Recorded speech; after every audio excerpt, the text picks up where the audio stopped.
Merhaba arkadaşlar. Tahzeni Dünya kanalına hoş geldiniz. Yeni yayınladığımız hikayelerden haberdar olmanız için kanalımıza abone olabilirsiniz.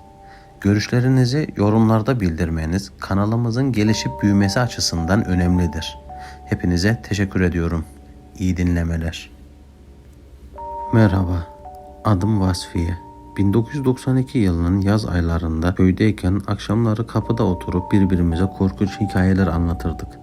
Bir akşam yine bir korkunç hikaye anlattıktan sonra iddiaya tutuştuk. Bizim evin yakınlarındaki tepenin başında bir su deposu vardı. Tekinsiz, korkutucu görünümlü, ıssız yapıydı. Arkadaşlarım cesaretimi kanıtlamam amacıyla oraya çıkmam için ısrar ettiler. Ben de yanımda biri gelirse gideceğimi söyledim. Yeğenim İlhan bana eşlik etmeye karar verdi. Beraber tepeye tırmanmaya başladık. Tırmanırken birbirimize şakalar yapıyorduk. Ben ona seni cin çarpıyormuş, ağzın gözün yağmuluyormuş diye takılıyordu. O da abla şimdi seni aşağıdan biri çekiyormuş diye beni korkutmaya çalışıyordu. Böyle şakalaşırken su deposuna vardığımızı fark etmedik bile.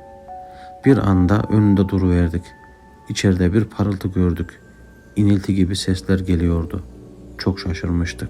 İlk önce başka köyden gelen çobanların oraya sığındığını düşündük. Lakin su deposunun camı olmadığından içeriği göremiyorduk. Kapı hafif aralıktı ama içeriği görmemize izin verecek kadar değil. Yeğenim aşağı inmek istemiyordu. Ama ben içerideki olayın ne olduğunu öğrenmek için can atıyordum. Bir yandan da korkuyordum doğrusu. Öncesinde içeride birileri olup olmadığını yoklamak için yerden aldığım büyükçe bir taşı kapıya doğru attım. Kapı ardına kadar açıldı. Kapı açılınca aşağı doğru inen bir merdiven fark ettik. Yeğenim İlhan aşağı inmek istemediğini söyledi. Ben ısrar edince önce sızlanmaya, sonra korkusundan ağlamaya başlamıştı. Benim dediğim oldu ve içeri doğru birkaç adım attık. Merdivenlerden aşağı baktığımda orada ışığın daha yoğun olduğunu gördüm. O esnada bana ne olduysa artık sanki ayaklarım kendi kendine merdivenlere inmeye başladılar. Yeğenimin de bana uymaktan başka çaresi olmadığı için o da arkamdan inmeye başladı. Benim adımlarımsa neredeyse istemsiz diyebileceğim bir şekilde giderek hızlanıyordu. Zemine son birkaç basamak kala aklım başıma geldi. Ufak bir giriş belirdi gözümün önünde. Yeğenimin ağlama sesi şimdi sessiz bir iniltiye dönüşmüştü. Birilerinin bizim hakkımızda konuşmakta olduklarını duydum. Birileri geliyor diyordu kalın bir ses. Ondan daha ince olan bir ses de ben de duydum diye cevaplıyordu onu.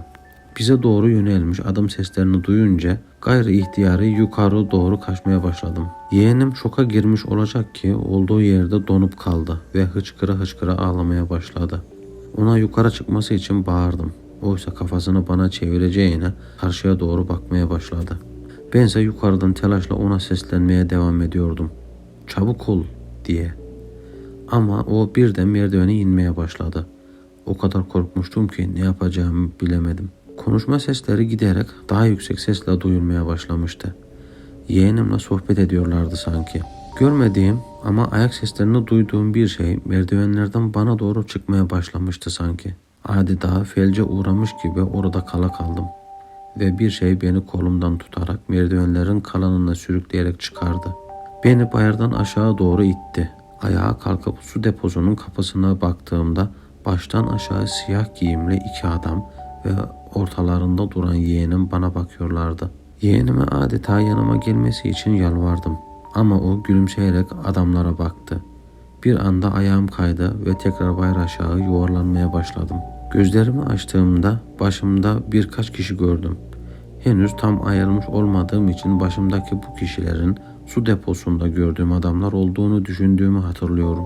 Ancak dayımın sesini duyunca güvende olduğumu anladım. İlhan'ı sorduğumda uyumakta olduğunu söylediler. İkimizi de bayırın dibinde baygın yatarken bulmuşlar. Neyse ki evdeydik. Koşarak yeğenimin odasına gittim. Arkamdan dayımlar da geldi. Yeğenime su deposunda olanlar hakkında sorular sordum.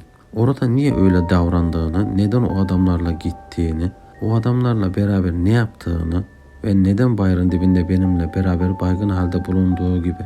Ancak yeğenim bana sanki bu sözünü ettiğim şeyler hiç yaşanmamış gibi bakıyordu.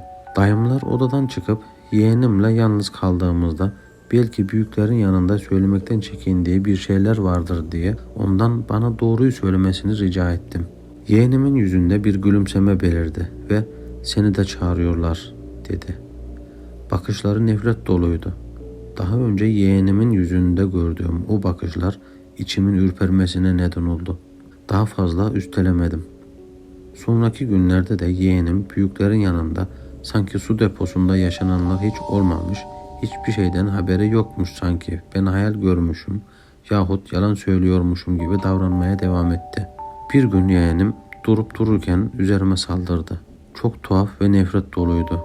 Bizimkiler onun bu halini görünce onu bir odaya kapattılar ve köyün hocasını çağırdılar hemen. Hoca bizi okuyup üfledi.